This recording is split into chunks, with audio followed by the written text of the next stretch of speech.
When Mordecai learned of all that had been done, he tore his clothes, put on sackcloth and ashes, and went out into the city, wailing loudly and bitterly. But he went only as far as the king's gate, because no one clothed in sackcloth was allowed to enter it. In every province to which the edict and order of the king came, there was great mourning among the Jews, with fasting, weeping, and wailing. Many lay in sackcloth and ashes. When Esther's maids and eunuchs came and told her about Mordecai, she was in great distress.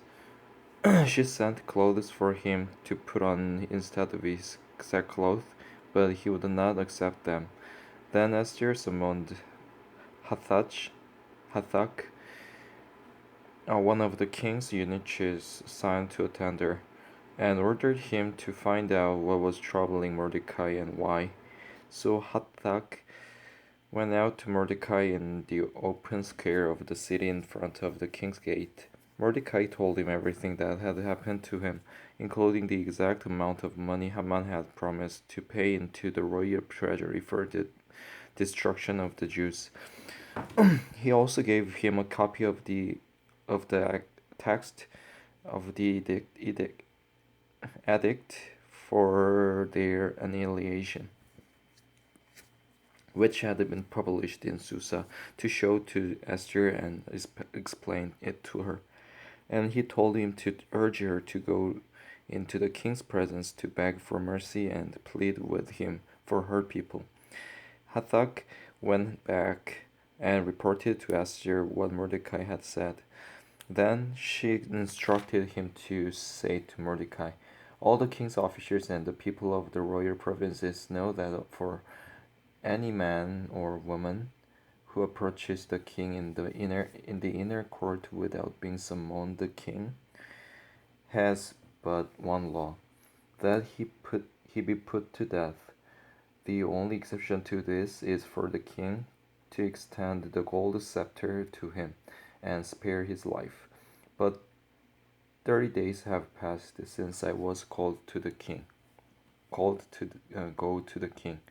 When Esther's words were reported to Mordecai, he sent back this answer: do not think that because you are in the king's house, you alone of all the Jews will escape.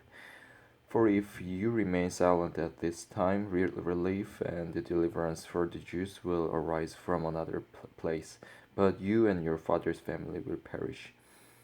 And who knows but that you have come to royal position for such a time as this. Then Esther sent this reply to Mordecai: go, gather together all the Jews who are in Susa and fast for me. Do not eat or drink for 3 days, night or day. I and my maids will fast as you do. When this is done, I will go to the king, even though it is against the law. And if I perish, I perish. So Mordecai went away and carried out all of Esther's instructions. On the third day, Esther put on her royal robes and stood in the inner court of the palace, in front of the king's hall. The king was sitting on his royal throne in the hall, facing the entrance. When he saw Queen Esther standing in the court, he was pleased with her and held out to her the gold scepter that was in his hand. So Esther approached and touched the tip of the scepter. Then the king asked, what is it, Queen Esther? What is your request? Even up to half the kingdom it will be given you. If it pleases the king, replied Esther, let the king, together with Haman, come today to a banquet I have prepared for him. Bring Haman at once, the king said, so that we may do what Esther asks. So the king and Haman went to the banquet Esther had prepared. As they were drinking wine, the king again asked Esther, now what is your petition? It will be given you. And what is your request? Even up to half the kingdom, it will be granted. Esther replied, "My petition and my request is this: if the king regards me with favor, and if it pleases the king to grant my petition and fulfill my request, let the king and Haman come tomorrow to the banquet I will prepare for them. Then I will answer the king's question." Haman went out that day, happy and in high spirits. But when he saw Mordecai at the king's gate, and observed that he neither rose nor showed fear in his presence, he was filled with rage against Mordecai. Nevertheless, Haman restrained himself and went home. Calling together his friends and Zeresh, his wife,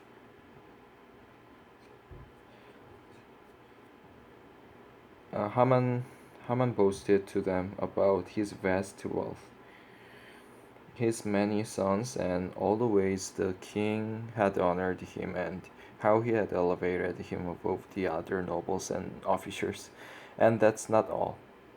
Haman added, "I'm the only person Queen Esther invited to accompany the king to the banquet she gave, and she has invited me along with the king tomorrow. But all this gives me no satisfaction as long as I see that Jew Mordecai sitting at the king's gate." His wife Zeresh and all his friends said to him, "Have a gallows built 75 feet high, and ask the king in the morning to have Mordecai hanged on it. Then go with the king to the dinner and be happy." This suggestion delighted Haman, and he had the gallows built.